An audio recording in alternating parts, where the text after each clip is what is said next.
This is VOA Africa.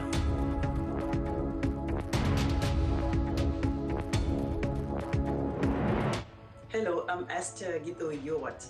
It's Tuesday, June 8th. Welcome to Africa 54. We continue to work remotely because of the COVID-19 pandemic. But what hasn't changed is our commitment to bringing you the latest and most important news from the African continent and around the world. Here is today's Africa 54.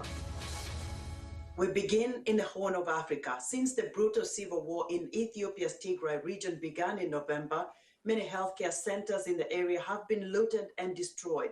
Parents often have to travel for weeks to get care for children injured in battles. Viewers Heather Murdock and Edaga Hamus have more from Mekelle in Ethiopia. Some of the children in this hospital ward traveled for weeks to get here after being shot, knifed, or hit by shrapnel in the ongoing war in Ethiopia's Tigray region. 15-year-old Bariha Gebre has lost one eye and is permanently blind in the other. She and her cousin went out to play in the yard. Suddenly, they saw people running. They also ran, and they were both shot. It took Gebre weeks to get to this hospital in the regional capital, Mekelle, as they traveled from town to town, trying to find a clinic to treat her.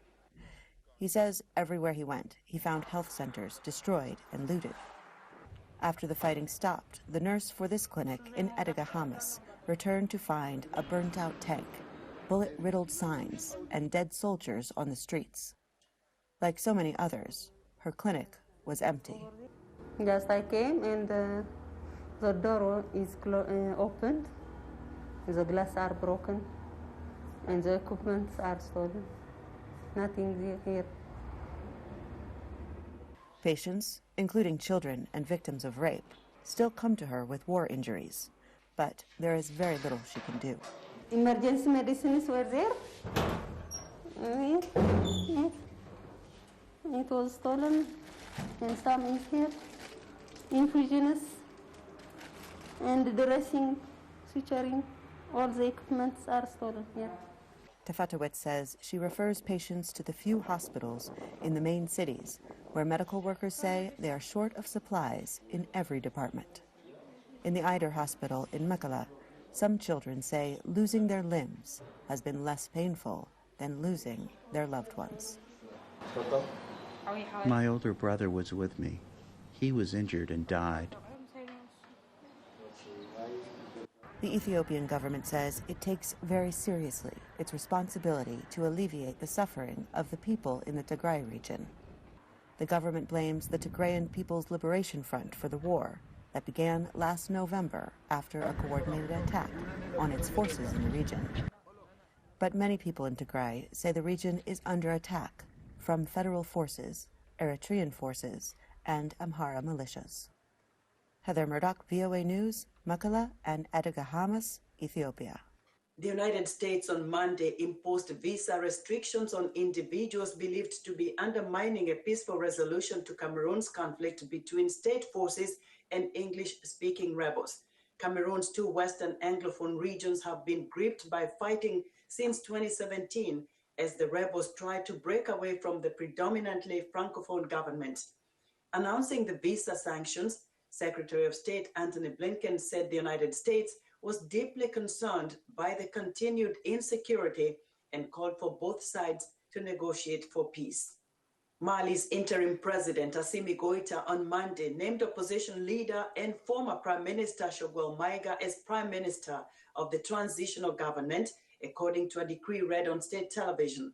As he was formally sworn in, Goïta, the Malian colonel who has overthrown two presidents in the past 9 months, said he would oversee a transition toward democratic elections.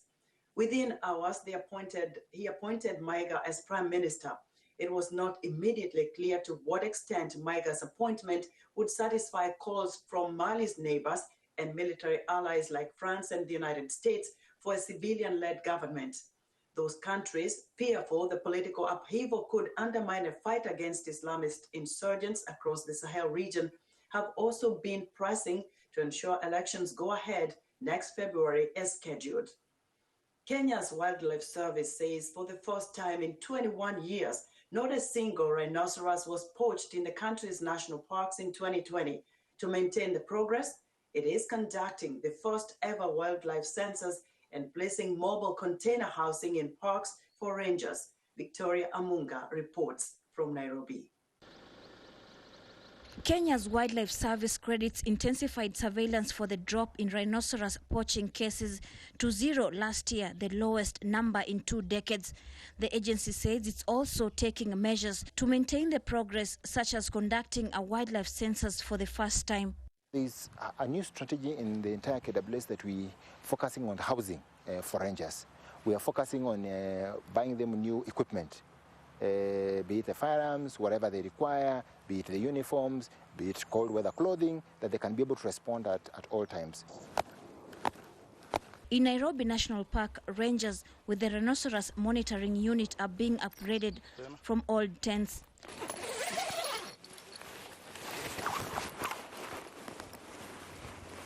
Ranger Augustine Mutua says new container housing units will help them to get to work protecting rhinos much faster. You have to wake up there in the morning, you cook their breakfast, then you just walk out, going direct to the patrol. Not as the earlier as we are doing, you come out of the tent, you go outside to fetch water somewhere, you can see the tank there. Then you come back to the kitchen, start preparing. Oh, it takes a lot of time. Kenya had over 2 million tourists visit in 2019. Most go to see its rare wildlife, like the critically endangered rhinos. It's great that there's been no poaching. This park is very well protected, which I'd say other parks are not as well protected.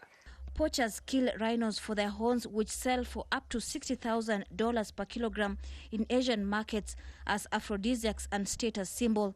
Poaching reduced Kenya's black rhino population by 97% from the 1960s to the 1990s, from more than 20,000 to just a few hundred.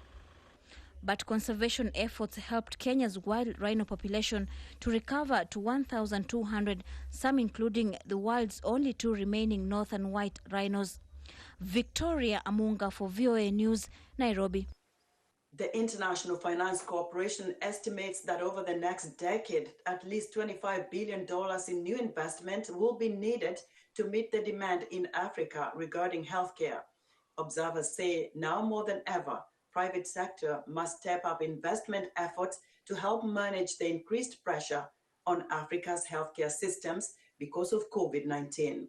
For more on the subject, Africa 54's Lino Mudu spoke with Dr. Dumani Kula, Chief Operating Officer in Africa for Evercare, a healthcare group providing private sector investments in emerging markets, including in Africa. Evercare is looking to provide affordable and quality private healthcare, and we're specifically focusing on the emerging markets. We have got now a presence in India, we've got a presence in Bangladesh, in Pakistan, and of course here in Africa, we've got a presence in Kenya as well as in Nigeria. Our focus is to build an integrated healthcare platform, for affordable healthcare. Would you talk to us about the priorities as of now with regards to COVID-19? How do you prioritize the work on the ground? Of course, the priorities, they literally come, with the waves, and we have to adapt and we have to change as we go. We no longer have the luxury of setting, 5-year strategies. Priorities change. So when we were in the middle of a wave, end of March, as well as April here in Kenya, and we had to, of course, attend to that. So our ICUs were full with the COVID patients, and we attended to that. And we've been now out of the wave, or at least the peak of the wave, for a few weeks now. So we're turning our work again to the important work of making sure that people who need elective surgical procedures can be able to access those. Most people agree that the coronavirus crisis has shed a light on the need for more investment in health systems. Now, talk to us about the role that the private sector can play, and why is private sector involvement critical? So I think it is a well-established fact that public health investments, on the continent of Africa, they lag behind. If you look at the percentage of GDPs that countries on the continent spend. If you look at the percentage of healthcare, percentage of total government expenditure, in many respects, those lag behind. And unfortunately, they've lagged behind for many, many years. So we kind of coming out of decades of underinvestment in healthcare by governments on the continent, and that's the case in most countries on the continent. And of course, what that means is that private sector investment then becomes very critical in order to supplement. We are in Kenya that we work hand in hand with government. Government, they've got a national health insurance fund, which is a public fund, but they contract also with private providers in order to be able to access, a healthcare within the private sector. So I think it's really critical, that the continent moves in the direction of leveraging all the expertise, all the resources that are available on the continent so that the communities can benefit. And that's really why our work that we do at EBAK is very critical, because really it's about going where other private investors would not normally go because of lower returns, but really going there because we know that healthcare is a fundamental right, and we've got to make sure we find ways of delivering that in an affordable way and in a safe way. What sort of lessons do you think we can learn from this, from your perspective, and what new solutions post-pandemic to develop health services can be put in place? Probably the biggest lesson out of the pandemic is that if one of us is affected, if one city, one country, if one continent is affected, as an entire global community, we should be concerned. We should not be in any state of complacency, thinking that because we have got healthcare infrastructure sorted in our little corners, that we will be fine. I think we've got to join more hands and make sure that we are all investing in healthcare infrastructure, in the most remote areas of the world, so that when, God forbid, when the next, pandemic comes, that it will find us in a much stronger state as the global community. To your opinion, what will recovery from COVID-19 in Africa look like? What it should look like is that I think we need to really open up different ways of meeting the need.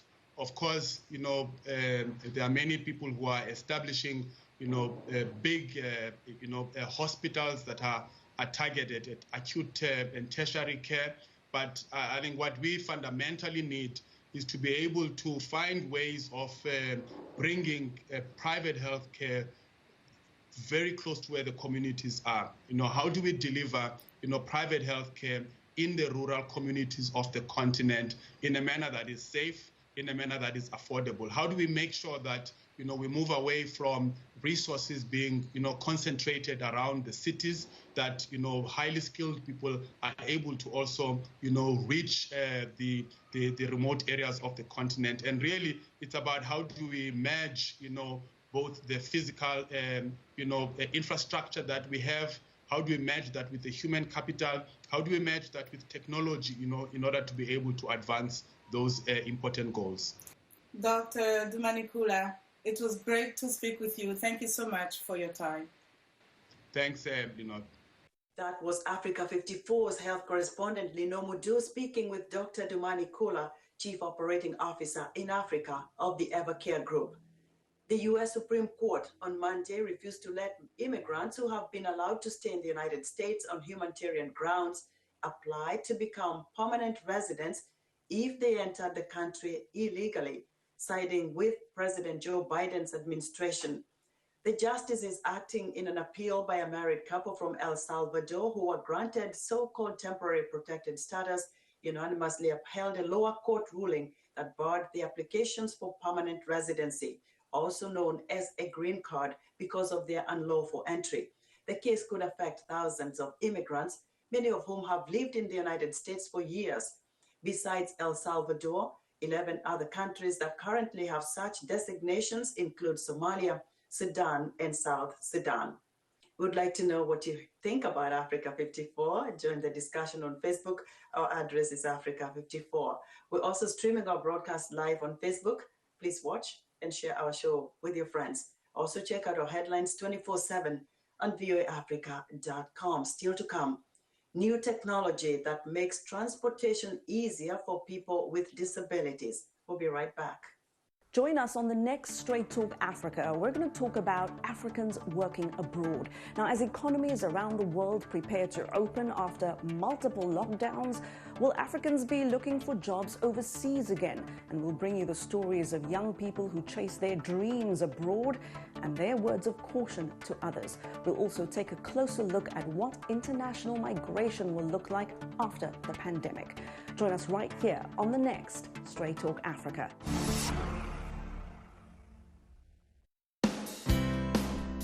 Health, wellness, sport, beauty, medical breakthroughs. Healthy Living cares about your well-being. What are the main health concerns in Africa and around the world? Find out the latest on coronavirus. Connect with our experts and ask them questions. How long does the virus stay? Join me, Linor Mudu, in Washington, every week on Healthy Living, right here on VOA.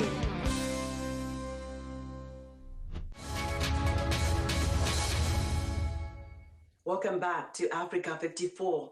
Environmentalists for decades have had mixed feelings about nuclear power. Now, U.S. President Joe Biden administration has decided to cautiously embrace the energy resource despite lingering safety concerns to help achieve its goal of a net zero carbon economy for America by the year 2050. VOA's White House Bureau Chief Steve Harman reports from the North Anna Power Station in Monroe, Virginia. This nuclear power plant, with a pair of decades-old pressurized water reactors, produces about 20% of the state of Virginia's electricity. The nearly 100 nuclear reactors across the United States will be absolutely essential for the country to meet the goals President Joe Biden has set for greenhouse gas emissions, according to his climate advisor, Gina McCarthy. Now, I don't expect those old ones to be around a long time, but I do expect them to be safe, and I expect them to continue in a way that's going to allow us to keep the greenhouse gas emissions down with really stable baseload capacity. Aside from reliability, nuclear power production is relatively compact. The equivalent of a 1 gigawatt reactor would require numerous solar panels or wind turbines, blanketing an area several hundred times bigger than what is needed for a typical nuclear power plant. Dan Stoddard is Dominion Energy's chief nuclear officer. There's not a sufficient recognition of nuclear as being carbon-free. So I think that's in part on us as an industry to better communicate that fact. We have a great story to tell in nuclear. For decades, environmental groups warned about the risks of nuclear power, pointing to accidents at 3 Mile Island in the United States, Chernobyl in Ukraine, and Fukushima in Japan. They also raised concerns about where and how to safely store radioactive waste for the long term. Greenpeace, once on the forefront of this, no longer actively campaigns against nuclear power in the United States. The group declined VOA's request for an on-camera interview on the topic, but it did send a statement arguing nuclear energy is both expensive and dangerous, and just because nuclear pollution is invisible doesn't mean it's clean. The group suggests that instead of pouring money into new nukes, the Biden administration should focus on phasing out fossil fuels and investing in the transition to a renewable energy economy. The nuclear industry calls that outdated thinking. These plants, approaching 50 years of operation, have never operated more safely or more reliably in their history. The United States nuclear industry has an incredible track record of safe and reliable operation. Nuclear plants like this one remain the country's top source of emissions-free power generation, but they were not designed to last forever, and very few new ones are being built in the United States. Decommissioning too many of them could send Biden's clean energy goals up in smoke. Steve Herman, VOA News, at the North Anna Power Station in Mineral, Virginia. Cities around the world are installing new technology that connects to the personal devices of pedestrians, drivers, and riders on public transportation. Some cities are using these systems to make transportation easier for people with disabilities, like those who are blind.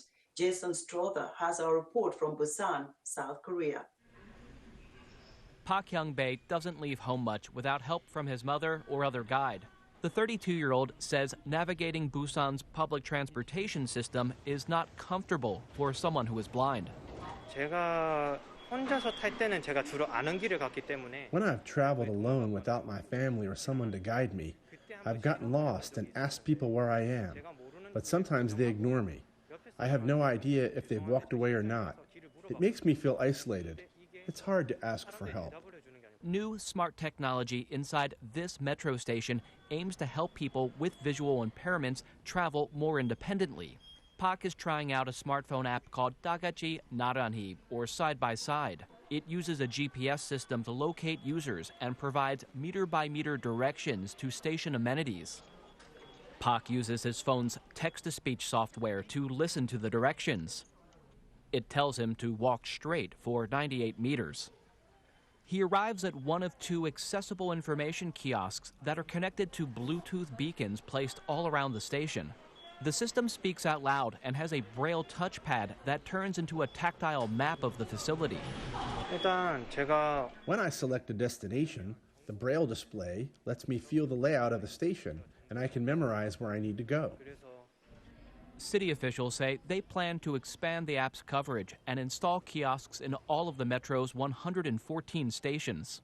The Busan Transportation Corporation's Jun Byung-jun says these accessibility features will benefit all commuters. It's not just for people with disabilities. It can be convenient for pregnant women and the elderly. It has multiple languages, so even foreign visitors can use it. It's for everyone. Smart technology could benefit everyone if it's made with universal design. That's according to the Seoul-based firm DOT, which partnered with Busan and created the accessible kiosk. DOT's Go Mi-suk says one way to do this is to bring in more designers who are blind. From my perspective as a person with a visual disability, there's a difference in how people without a disability think about making products that can be used by someone who is blind. So it's important that visually impaired people be part of the planning and design process. Back at the Busan metro station, Pak Hyoung-bae says inclusive tech does not just improve mobility. Non-disabled people don't often see people with a disability using the subway. If the technology makes it easier for us to use public transportation, I think the overall perception of people with disabilities will improve. And that, he adds, brings down social barriers. Jason Struther for VOA News, Busan, South Korea. Do you know how much data your car is collecting? Viewers Veronica Balderas Iglesias reports on how law enforcement agencies in the U.S. are among those eager to dig into the automobile data gold mines. What this will do is it'll take the information that's on your car and just transmit it by Bluetooth or by Wi-Fi to your phone so that you can see what data has been collected. They call them onboard diagnostic tools, chips and software that collect your car's data. Most think it's just for repairs, but that's actually just a tiny fraction of the river of data that today's connected cars store. Many drivers are clueless. Whether it's a camera, a microphone, a sensor can be read and the data can be collected. And that data presents literally a gold mine for advertisers, insurers, regulators, and law enforcement. Law enforcement, like U.S. Customs and Border Protection. About 5 years ago, the border agency's parent, Homeland Security, hosted a workshop on software that sucks data out of cars. What kind of data? Your routes. When doors open and close, whether your hands are on the wheel, if you stop and when you go again, and where. In a statement to VOA, CBP confirmed it routinely procures digital forensic technology to examine evidence in its work to secure America's borders. The agency did not mention car data. There's a lot of personal data in them, and it has privacy advocates alarmed. In terms of CBP, unfortunately, they do have quite a bit of authority at the border, and I think this underscores the need for Congress and the courts to ensure better privacy protections through Fourth Amendment jurisprudence. The U.S. Constitution protects against unreasonable search and seizure of property, and the Border Patrol has caught flack for snatching computers and phones without a judge-approved warrant. But courts have disagreed about how far the government's power goes. The U.S., unlike Europe and other countries, even China, has a patchwork of federal privacy laws. And so we basically have very little legal protection of the information that's being stored in our cars. The risk isn't well known. Like many, Juan Jose Reyes and his daughter Ana innocently paired their cell phones to a vehicle they recently bought. I can listen to music inside in the car with the Bluetooth, and also I can see my messages in the car. Perfecto. All good, until she learned that the infotainment system had stored their call logs and text messages while broadcasting their location in real time. Like, nobody, even the school, teaches about that. Car maker General Motors told VOA that users control how the system uses and shares their data by requiring them to opt in. But who doesn't? It's a way for the manufacturer to avoid taking responsibility. It sugarcoats the issue to the consumer without mentioning the fine print that we all know exists. Data reset. Consumers can cancel and delete stored data, but it gets complicated when, say, they leave personal data in a rental car.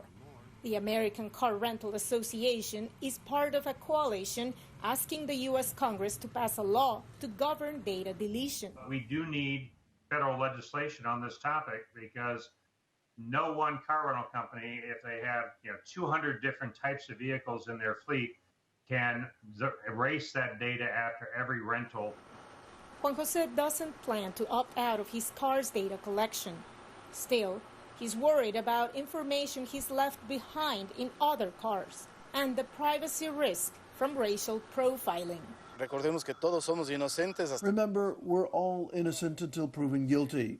And just because we belong to a certain ethnicity, Hispanic or another, we should not be subjected to having border police or immigration officers extract our private information as they please. Veronica Valderas Iglesias for VOA News, Washington. And that's our show for today. Be sure to watch Africa 54 on our website at voaafrica.com. From all of us here in Washington, we thank you for watching.